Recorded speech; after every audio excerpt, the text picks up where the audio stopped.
Welcome, everybody. Good evening once again. This is Ozzy Simoes, and I am back with another lesson, another opportunity to give you a little sliver and share another part of the Small Business Destruction Guide, a book that I have authored and published this year. And today we are talking about something new on the reasons why small businesses fail. Okay, and it is the next topic in the book, by the way, and it's day number 5. Why do small businesses fail? And today we're talking about doing something or starting a business doing something that you hate. Now, before I go onto this live, I started because none of this is scripted, guys. I just want to let you know none of what I'm doing here is scripted. I don't have. Occasionally, I might have little notes or something if I want to share something specific, but everything that I share here is non-scripted. It's stuff that I pour out from my experience, from my life experience, and so therefore I don't really have anything in writing. I'm not even going by what's written in the book. Okay, but today I want to talk about people starting businesses doing something they hate. It's still happening today. In fact, today, because of the boom in the market, the need for people to, for example, get online and start selling online and doing all this online, a lot of people hate doing that. But they're forcing themselves to do something, which I guess, if you're doing it short term, it's something that you want to fill in a gap. You're doing something that, to get past this COVID-19, this pandemic situation, and you're doing something that you hate. I understand that's unacceptable and understandable.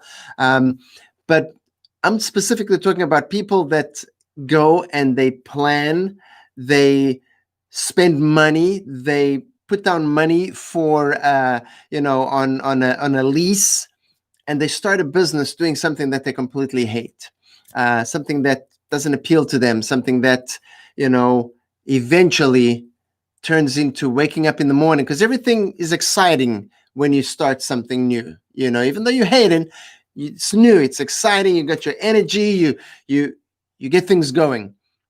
But then if you're waking up in the morning and you have that feeling, oh, another day, what am I going to do? Oh, those clients, those employees, those products I have to sell.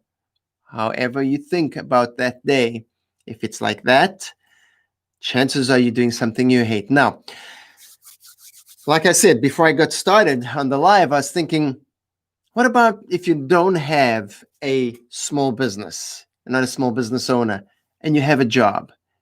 But those are exactly the same feelings that you have that I just described right now. How valid is that? Because you never invested your money to get that job, but you did invest your time, you invest your energy every day, and yet you're doing something that you hate. And because it pays the bills, or at least it generates a check at the end of the week, you keep doing it over and over and over again. And soon you're going to get to the point in your life when you're going to look back and you're going to look down that memory lane, and you've got your gray hair, grandkids sitting on your lap, and you think back on all those mornings that you woke up feeling crummy, hating your life, and you did nothing to change that. You did absolutely nothing to change the course of your life. Many years ago, before I even left South Africa, I understood what it meant to be happy every day and happy in everything that I did. Okay. And like I shared yesterday, I've made some mistakes, but for some reason, somehow, and I can't remember what caused that shift in my mind, but I always decided I was going to do whatever it took to or work in something that fulfilled me, that I was happy doing. And there's been 2 instances in my life.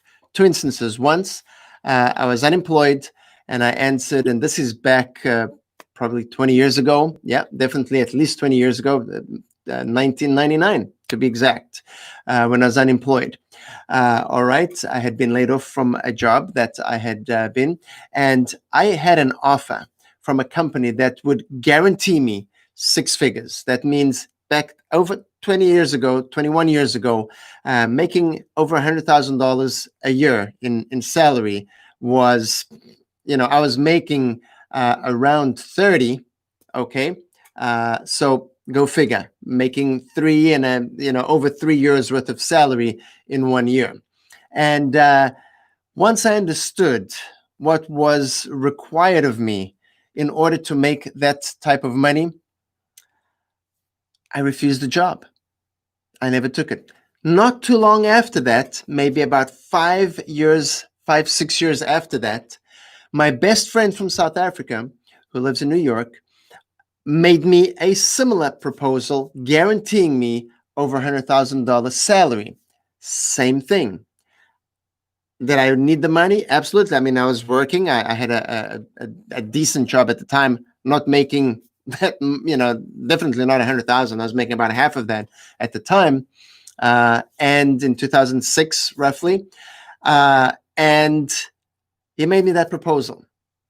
And I refused it as well. And this is my best friend. I was going to work with my best friend in New York City, and great opportunity. I mean, I know he's making probably over $1 million today, but it didn't fit with my principles, with my lifestyle. And I envisioned myself in the future waking up every day hating my life, and it's not worth the money. So whether you're starting a business, or whether you're going to a job every day, if you're not doing something you love, the choice is yours. The decision is yours. And that ends my life. And I always end with the same saying, and it really applies to what I'm talking about right now. Go. It's yours for the taking. The life that you dream of, the job that you dream of, the business you dream of, go. It's yours for the taking. If you don't, somebody else is going to fill that gap. Nature, by its natural state and way of being, fills in empty gaps. If there is a forest fire, for example, and everything burns down, with time, nature will fill that space up again with trees, with grass, with whatever it is. Might not be the same as what was there before, but it'll fill the void. And so if you don't go out and get what's yours, what's been given to you, and what makes you naturally happy and worth living, chances are you are going to continue living a quality life.